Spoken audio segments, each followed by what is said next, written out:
कन्या पूजन का शुभ मुहूर्त। जानिए कन्याओं को भोजन में दही जलेबी खिलाएं या घर का बना खाना या पूरी कचौरी या पक्का खाना। कन्याओं को कौन सी थाली में कौन से बर्तन में भोजन कराना चाहिए, कन्याओं को उपहार में क्या देना चाहिए और क्या नहीं। और ये भी जानिए नवरात्रि में कलश के ऊपर जो नारियल होता है उसे तोड़कर कन्या को दें या गंगा में विसर्जित करें। जानिए सब कुछ इस वीडियो में।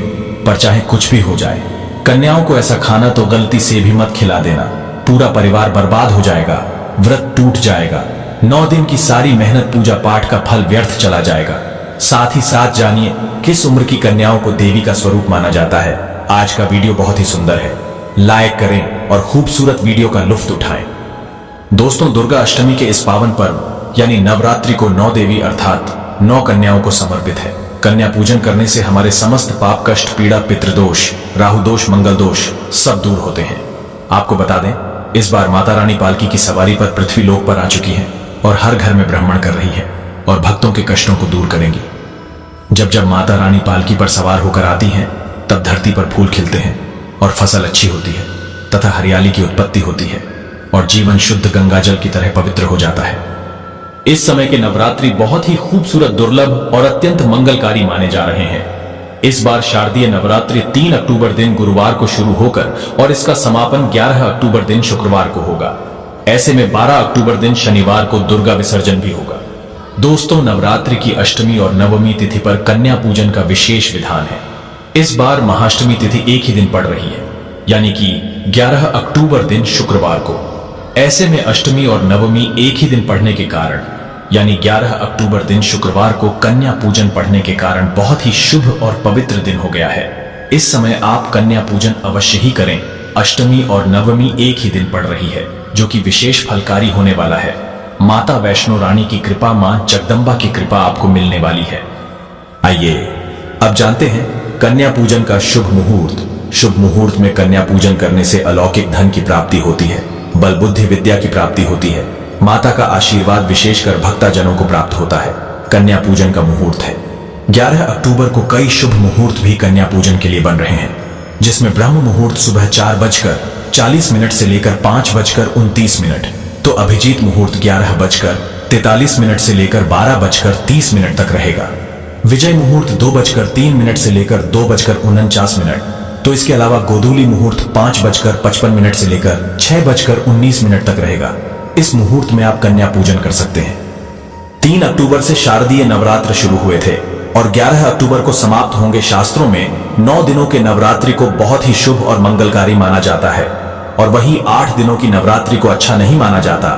ऐसे में 10 दिनों के नवरात्रि बहुत ही शुभ माने गए हैं और 10 दिनों के नवरात्र शारदीय नवरात्रों को ही माना जाता है, क्योंकि इसमें 10वें दिन दुर्गा विसर्जन किया जाता है। जो लोग दुर्गा विसर्जन करते हैं तो उन्हें 10वें दिन भी व्रत का पालन अवश्य करना चाहिए, और जो लोग दुर्गा विसर्जन नहीं करते, माता की स्थापना नहीं करते, तो उन्हें 9वें दिन कन्या पूजन करना चाहिए। 9वें दिन ही व्रत का पारण करना चाहिए और 10वें दिन कन्या पूजन वह लोग करेंगे जिन्होंने विसर्जन के लिए माता की स्थापना की है। शास्त्रों के अनुसार नवरात्रि के दिनों में माता रानी का पूजन करने से, कन्या पूजन करने से तीनों देवी मां, काली मां, सरस्वती माता, लक्ष्मी आपके पूरे परिवार को, व्रतधारी को अभय वरदान प्रदान करती है। श्रीधर की तरह सच्चे हृदय कोमल वाले व्यक्ति के सभी कष्टों का निवारण मां शीघ्र ही करती है। माता शेरावाली की पूजा करने से, उपासना से विनम्रता का विकास होता है। सभी कष्ट, दरिद्रता, दुख, कष्ट नष्ट हो जाते हैं। नवरात्रि में माता रानी का व्रत और पूजन किया जाता है, लेकिन नवरात्रि के दौरान सबसे ज्यादा महत्व होता है कन्या पूजन का, कन्या रानी का। कन्या हर घर में होती है, कन्या देवी है, कन्या मां है। कन्या संसार को चलने वाली, प्रकृति की सबसे अनमोल कहे जाने वाली विशेष देवी होती है। 9 देवियों का इनमें वास होता है। खासकर माता काली, माता सरस्वती, माता लक्ष्मी का स्थायी निवास होता है। इन्हें सताना नहीं चाहिए, इनकी सच्चे प्रेम भाव से पूजा, आराधना और इनकी सेवा करनी चाहिए। इनको खुश रखना चाहिए। इसीलिए शास्त्रों में कन्या पूजन का विधान है। दोस्तों, माना जाता है व्रत और उपासना से माता रानी इतना प्रसन्न नहीं होती है जितना कि कन्या पूजन से होती है। नवरात्रि में छोटी छोटी कन्याओं को माता रानी का स्वरूप माना जाता है। कन्याओं को भोग लगाया जाता है, उन्हें प्रसन्न किया जाता है और बदले में आशीर्वाद मांगा जाता है। कन्याओं को प्रसन्न करने के लिए गिफ्ट आदि उपहार वगैरह दिए जाते हैं। माना जाता है अगर कन्या को कोई भेंट दी जाए और वो उसे खुशी खुशी स्वीकार कर ले, तो इसका मतलब है माता रानी अर्थात माता वैष्णो ने वो भेंट स्वीकार कर ली। जिन पर कन्याएं प्रसन्न होती हैं तो समझो उन्हें माता रानी का आशीर्वाद मिल गया और माता रानी की कृपा से उन्हें मुंह मांगा वरदान प्राप्त होता है कि नवरात्रि में 2 साल से लेकर 9 साल तक की कन्या का पूजन होना चाहिए। अष्टमी अथवा नवमी को कन्याओं के पैर धोकर भोजन कराना, उपहार आदि देना श्रेष्ठ माना जाता है। दोस्तों, कैसे करें कन्याओं का स्वागत? कन्या जब आपके घर आए तब सभी के पैरों को दूध और पानी से उनके पैरों को धुलाना चाहिए। यदि यह कार्य कोई पुरुष करे तो अति श्रेष्ठ है। पुरुषों को यदि अपने पाप कम करना है तो कन्याओं के चरण अवश्य धुलाना चाहिए। फिर उसके बाद कन्याओं को किसी साफ जगह पर जमीन पर कपड़ा बिछाकर बैठाना चाहिए। कपड़ा गंदा नहीं होना चाहिए।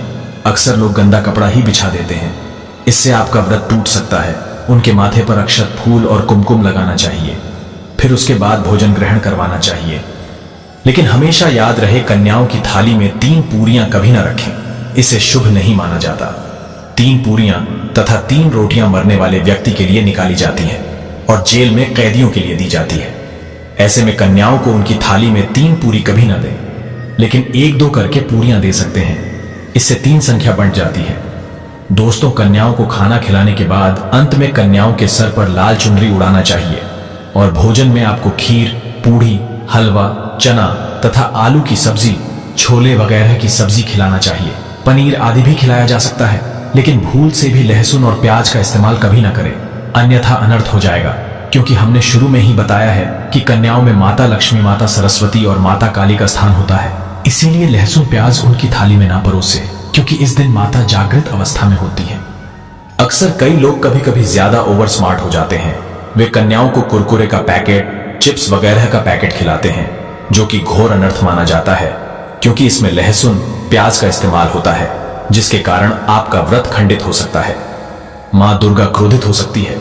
जहां आपने 9 दिनों तक लहसुन प्याज का परहेज किया, लेकिन अंत में आपकी एक गलती पूरे व्रत को खंडित कर सकती है। कन्याओं को डब्बाबंद कोई भी ऐसी चीजें ना खिलाएं जिसमें लहसुन प्याज होता है। मार्केट में कई चीजें तो ऐसी होती हैं जिसके अंदर लहसुन प्याज का इस्तेमाल होता है। ऐसा आप कभी मत करना।